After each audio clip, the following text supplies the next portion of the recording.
এইটো 10 দিন ট্ৰেইনিং লৈ আহিছিলে এই যে আমি যে কৈ আছোঁ 10 দিন ট্ৰেইনিং লৈ আহিছে এইটো কাৰণে আজি পাকিস্তানত যদি হাইৱেত যদি ফাইটাৰ প্লেন নামে মানৱ ডেকাক যদি সুধে কেনেকুৱা আছে মই কম নেকি উন্নতি হৈছে বুলি এই ফাইটাৰ প্লেন যে নামিলে ভাৰতৰ প্ৰতিৰক্ষাৰ শক্তিটো তাতে প্ৰতিফলিত হ'ল নে নহয় যেতিয়া ভাৰতৰ প্ৰতিৰক্ষাৰ শক্তি বিশ্ববাসীৰ হাতত প্ৰতিফলিত হ'ব তেতিয়া সবতকৈ ক্ষুণ্ণ কোন হ'ব পাকিস্তান আৰু চাইনা গতিকে গৌৰৱ গগৈ এই ট্ৰেইনিং এইটো লৈ আহিছে ভাৰতক উইক কৰাৰ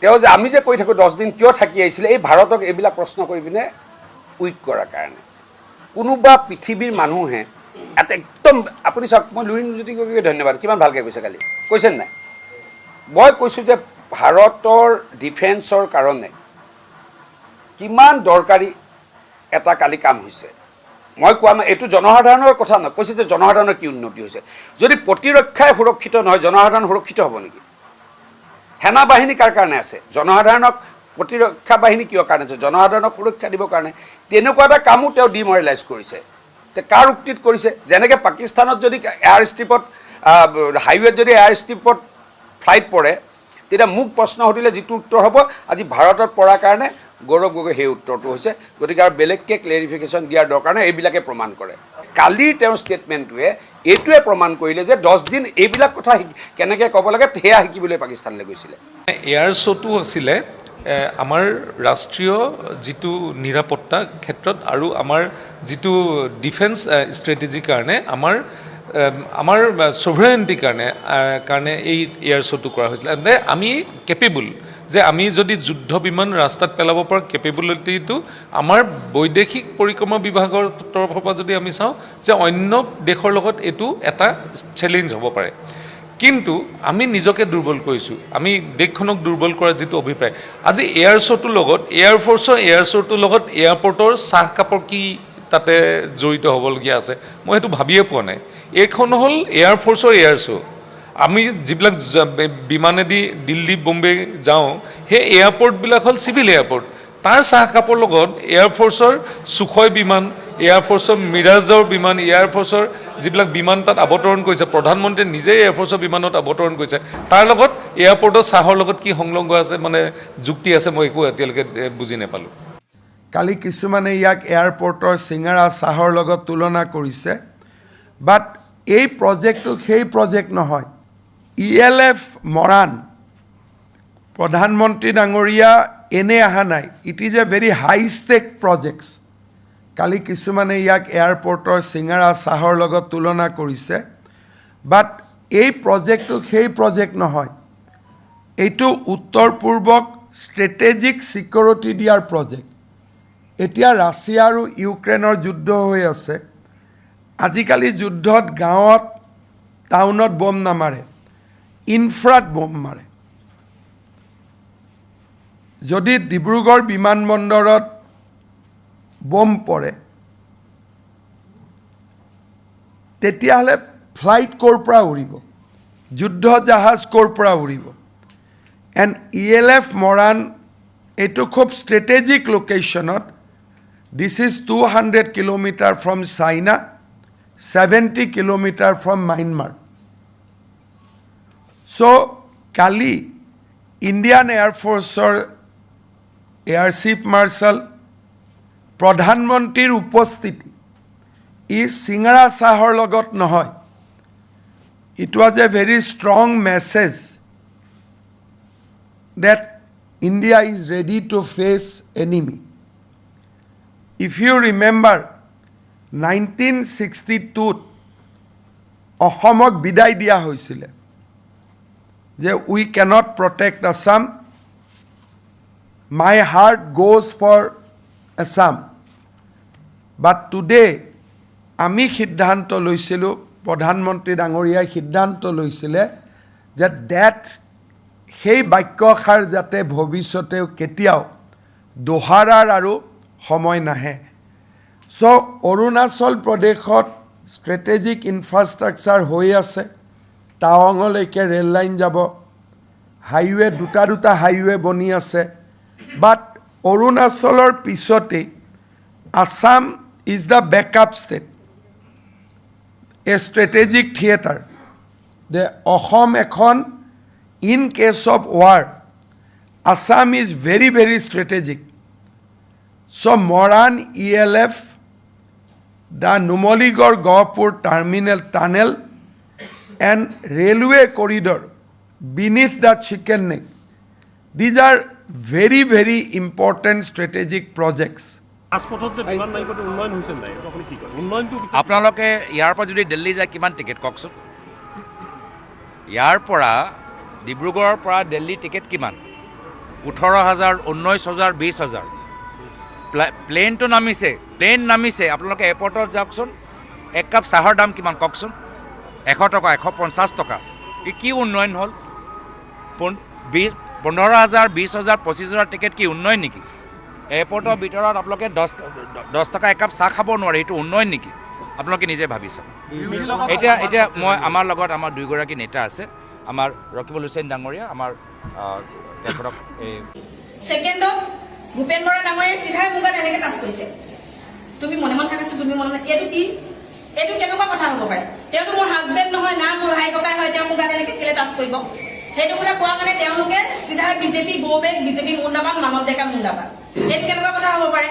আমি জাষ্ট তেওঁ কথাটো সুধিছোহে যে আপোনাক মেডিকেল কলেজখনলৈ আহি আপোনালোকৰ কেনেকুৱা লাগিলে সেইটো কথাতে মানৱ ডেকাৰ নাম ওলাই গ'ল আমাৰ CM ছাৰৰ নাম ওলাই গ'ল কি কাৰণে ওলাই গ'ল তেওঁলোকে ইমানে হেৰিছে মাইকী মানুহ চানো আমাক কাকো চোৱা নাই তেওঁ গাত হাত দিছে মোৰ গাত হাত দিছে তেওঁৰ গাত হাত দিছে এইটো কেনেকুৱা হ'ব পাৰে তেওঁলোকে ইমান এজন ডাঙৰ নেতা হৈ তেওঁলোকে কেনেকে মাইকী মানুহক কেনেকে সন্মান কৰিব লাগে কেনেকে মাইকী মানুহক কথা ক'ব লাগে সেইটো কথা নাজানে তেনেহ'লে তেওঁলোকে কিহৰ কাৰণে হ'ব লিখিছে তেওঁলোকে যদি একো যদি মাইকী মানুহক কথা এটা ক'ব নাজানে কেনেকে কি কৰিব লাগে ব্যৱহাৰ নাজানে তেওঁলোকে এতিয়া CMৰ সপোন লিখিছে ইয়াত চৰকাৰ গঢ়াৰ সপোন লিখিছে চিন্তা কৰক আপোনালোকে কেনেকুৱা বেয়া ব্যৱহাৰ কৰিছে আমাৰ লগত আমি জাষ্ট কথাটো সোধাৰ কাৰণে বেছি কথা নকওঁ তেওঁলোকক কি ব্যৱস্থা ল'ব লাগে আইনে ল'ব তেওঁ মোক হাত দিছে আপোনালোকে এতিয়া তেওঁ গৈ সোধকে হয়নে নহয় হাত দিছে নে নাই এতিয়া তেওঁলোকে হাত দিছে ভূপেন বৰা ডাঙৰীয়া সেইদিনাখন গাড়ীত কিবা এটা বেলেগ এগৰাকী মহিলাক নাম চাম নাজানো কিবা চিগনেল দেখাইছে তেওঁ ইমান অভদ্ৰ কেনে ইমান অভদ্ৰ মানুহ এজন কেনেকে ইমান ডাঙৰ নেতা হ'ব পাৰিলে ইমান অভদ্ৰ হৈ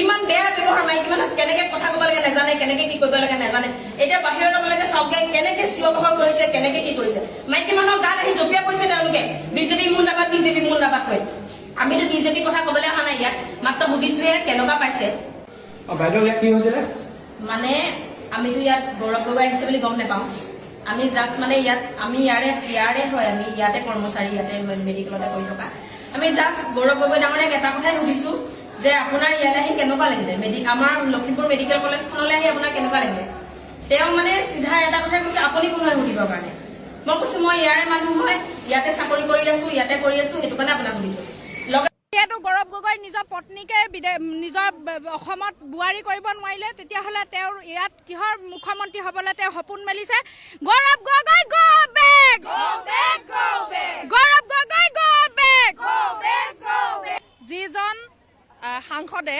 পাকিস্তানী এজেণ্ট হিচাপে তেওঁ অসমত কাম কৰি আছে তেওঁ নিজৰ পত্নীকে তেওঁ নিজৰ অসমৰ বোৱাৰী মানে অসমৰ স্বীকৃতি অসমীয়া বুলি স্বীকৃতি দিব নোৱাৰিলে সেইজন গৌৰৱ গগৈয়ে কি মেলিছে মুখ্যমন্ত্ৰী হ'বলৈ সপোন মেলিছে আৰু তেওঁ অতি আমি গৰিহণা দিছোঁ আৰু তেওঁক আমাৰ অসমৰ মানুহে আদৰি ল'ব নিবিচাৰো আৰু অতি সোনকালে তেওঁক গ্ৰেপ্তাৰ হোৱাটো বিচাৰিছোঁ গৌৰৱ গগৈক অতি সোনকালে অসমৰ পৰা বহিষ্কাৰ কৰাটো আমি বিচাৰিছোঁ আৰু তেওঁক গ্ৰেপ্তাৰ হোৱাটো আমি সকলো মহিলাসকলৰ ফালৰ পৰা সেইটো আমি বিচাৰিছোঁ Gaurav Gogoi মুন্দাবাদ Gaurav Gogoi মুন্দাবাদ Gaurav Gogoi go back Gaurav Gogoi go back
ইয়াত গৌৰৱ গগৈ আহিছে বুলি গম নাপাওঁ। আমি জাষ্ট মানে ইয়াত আমি ইয়াৰে হয়, আমি ইয়াতে কৰ্মচাৰী, ইয়াতে মেডিকেলতে কৰি থকা। আমি জাষ্ট গৌৰৱ গগৈ ডাঙৰীয়াক এটা কথাই সুধিছো যে আপোনাৰ ইয়ালৈ আহি কেনেকুৱা লাগিলে, আমাৰ লখিমপুৰ মেডিকেল কলেজখনলৈ আহি আপোনাৰ কেনেকুৱা লাগিলে। তেওঁ মানে চিধা এটা কথাই কৈছে, আপুনি কোন হয় সুধিবৰ কাৰণে।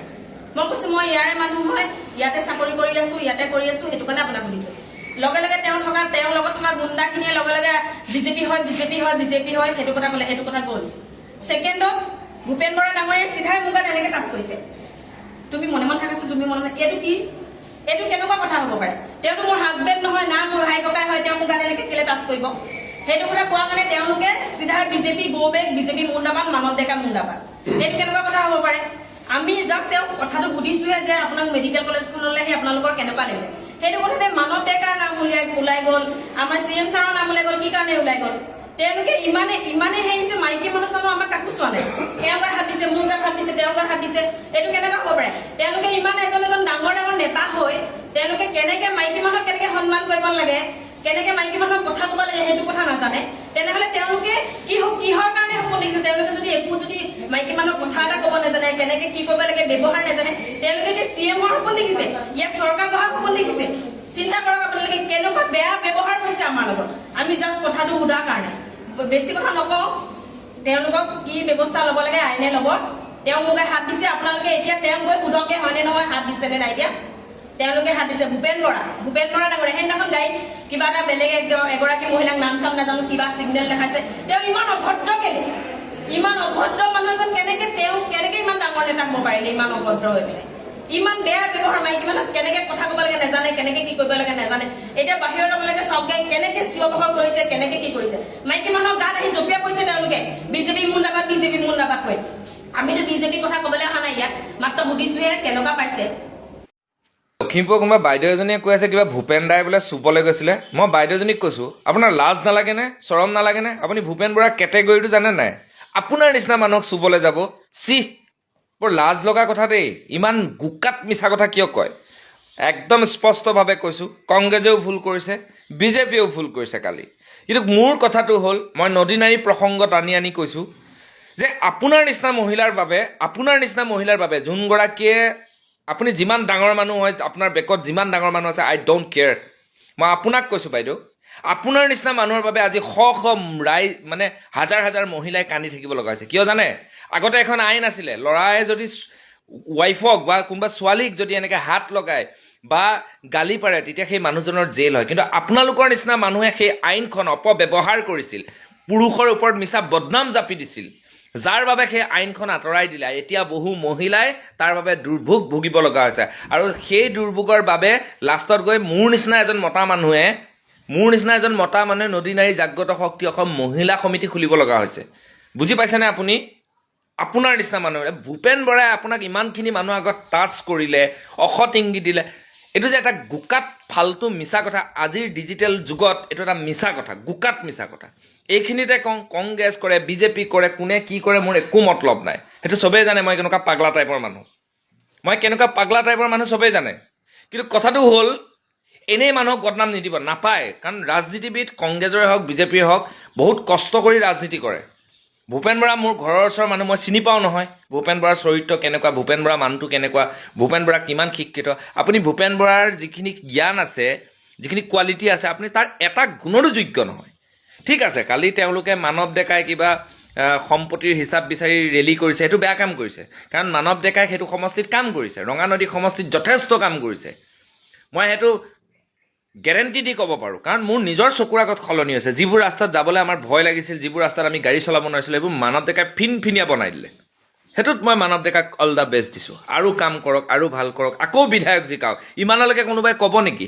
আৰু মানৱ ডেকাই যোৱা 5টা বছৰত মই 2বাৰ বা 3বাৰ লগ পাইছোঁ, ফুটাগুৰি এটাও দিয়া নাই। দাদাই মোক লগ পালে গালিহে পাৰে, কিন্তু তেওঁ ভাল কাম কৰিছে।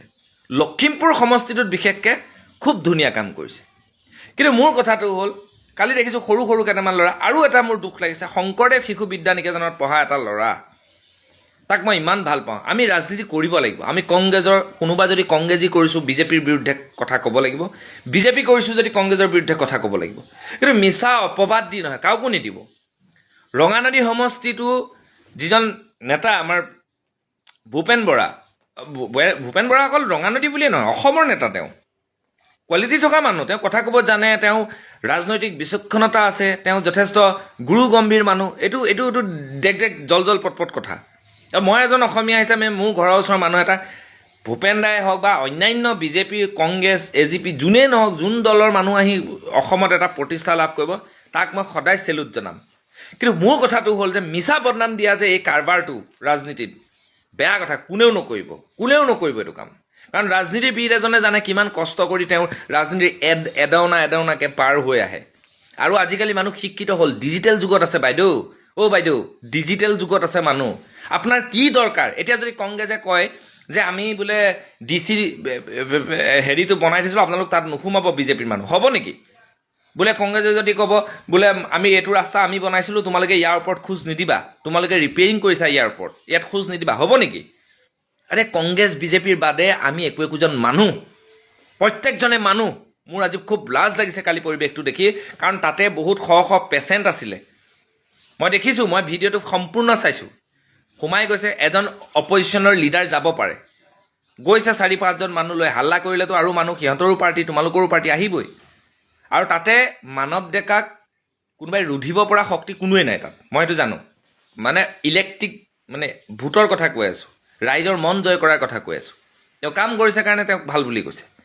আৰু কোনোবাই লিখি আছে যে মানৱ ডেকাৰ সম্পত্তিৰ হিচাপ কিবা কিবি। শুনক, মই এটা কথা কৈ দিওঁ, মানৱ ডেকাই MLA নোহোৱাকৈ সম্পত্তি বনাওঁ বুলি কোৱা নাই, কৰোৰ টকা সম্পত্তি বনাব। মানুহজন অলপ বেলেগ ধৰণৰ, মই জানো। তেওঁ অলপ পিন্ধা উৰা চখ আছে, বাকী চখ নাই। ৰাইজৰ কাম কৰা চখ আছে কাৰণে তেওঁ বিধায়ক হৈছে। মই যেতিয়াই যাওঁ লগেই নাপাওঁ, মানুহটো এনি টাইম ঘূৰিয়ে থাকে, এনি টাইম সমষ্টিত থাকে। সেইবোৰ ভাল লগা দিশ, সেইবোৰ কওক আপোনালোকে। কিন্তু এইবোৰ এই ফটুৱামিবিলাক মানে বেয়া লাগে। এই বাইদেউজনী, মই আপোনাক ধিক্কাৰ জনাইছোঁ। আপোনাৰ দৰে অসৎ মহিলাবিলাক সোনকালে পৃথিৱীৰ পৰা বিদায় মাগিব লাগে। আপুনি মোক ভাল পায় বেয়া পায়, মই আপোনাক ঘেণ্টা খাতিৰ নকৰোঁ বুলি ক'লোঁ, যি কৰে কৰি ল'ব। মই মৃত্যুক কেতিয়াও ভয় নকৰোঁ, স্পষ্ট কথা কোৱা মানুহ। এনেকুৱা ফটুৱামি নকৰিব, এইবোৰ একদম ফটুৱামি হয়। কাৰণ আমাৰ পুৰুষ সমাজখনৰ কাৰণে, আপোনালোকৰ নিচিনা মহিলাৰ কাৰণে প্ৰব্লেম হয়। মই BJP, কংগ্ৰেছ সকলোকে কৈছোঁ, কিন্তু আপোনালোকৰ প্ৰত্যেকজন মানুহকে কৈছোঁ, প্ৰব্লেম হৈ যাব কিন্তু।